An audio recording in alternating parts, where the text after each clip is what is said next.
Trademark registration importance কেন importance? যদি আপনার ব্যবসা থেকে থাকে তাহলে কিন্তু trademark protections is most important part for your business. কেন?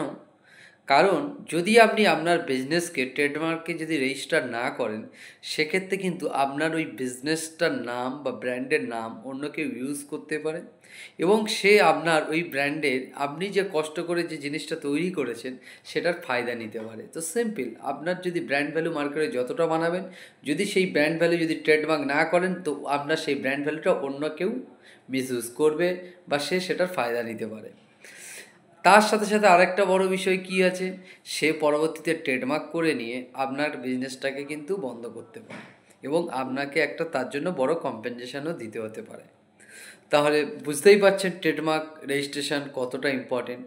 তো যদি আপনি ব্যবসা করে থাকেন, তো ব্যবসার জন্য ট্রেডমার্ক রেজিস্ট্রেশনটা অত্যন্ত ইম্পর্টেন্ট এবং আপনি সেটা করিয়ে রাখবেন।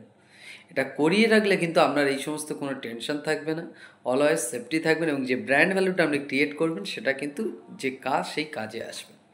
তার সাথে সাথে কি এই ট্রেডমার্ক রেজিস্ট্রেশনটা এবার যদি বলেন করবেন কিভাবে, ট্রেডমার্ক রেজিস্ট্রেশন করতে গেলে গভর্নমেন্টের আইপি ইন্ডিয়া অনলাইন, যেটা intellectual property, actually trademark, patent, copyright এগুলোকে ইন্টেলেকচুয়াল প্রপার্টি বলে।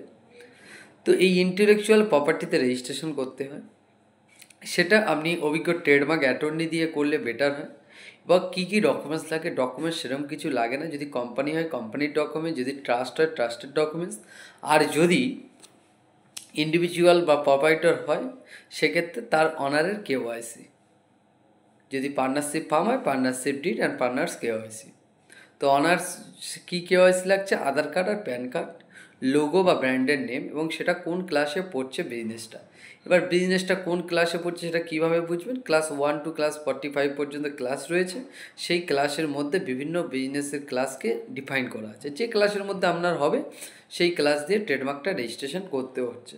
ট্রেডমার্ক ফাইলিং হবে, ফাইলিং হয়ে যাওয়ার পরে ট্রেডমার্কটা ফার্দার রেজিস্ট্রেশনের জন্য প্রসেস হবে। যদি কোনো অবজেকশন না আসে জার্নাল পাবলিশ হবে, তারপর ওটা ফাইনাল রেজিস্ট্রেশন হয়ে যাবে। যদি অবজেকশন আসে দেন সেটার ক্লারিফিকেশান দিতে হয়, তারপরে সেটা সেইরকম একটা প্রসেস আছে। তো যদি কোনো অবজেকশন না আসে, ট্রেডমার্ক রেজিস্ট্রেশন তো নর্মালি 3 to 6 মান্থ মতো লাগে, তার মধ্যে রেজিস্ট্রেশন হয়ে যায়। এবার অনেকে বলেন যে ট্রেডমার্ক রেজিস্ট্রেশন করতে গেলে কি ডিএসসি লাগবে? No, DSC is not mandatory. আপনি যদি ট্রেডমার্ক অ্যাটর্নি হায়ার করেন আপনার ডিএসসি লাগবে না, কারণ ডিএসসি করতে শুধু শুধু 2000-2500 টাকা খরচা করার কোনো দরকার নেই।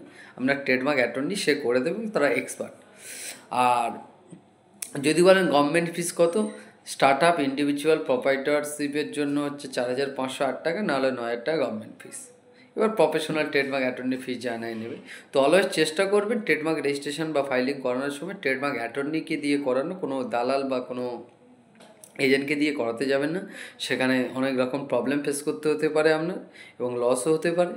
তো তার জন্য চেষ্টা করবেন ট্রেডমার্ক অ্যাটর্নিকে দিয়ে কাজ করানো, কারণ সে প্রপারভাবে গাইড করবে এবং আপনার রেজিস্ট্রেশনের কাজটা প্রপারভাবে করতে পারবে। আর যদি আরও কিছু জানার থাকে তো কমেন্ট করুন, আমি চেষ্টা করবো আপনাদের কমেন্টে রিপ্লাই দেওয়ার। সবাই ভালো থাকবেন, সুস্থ থাকবেন আর অলওয়েজ সতর্ক থাকবেন।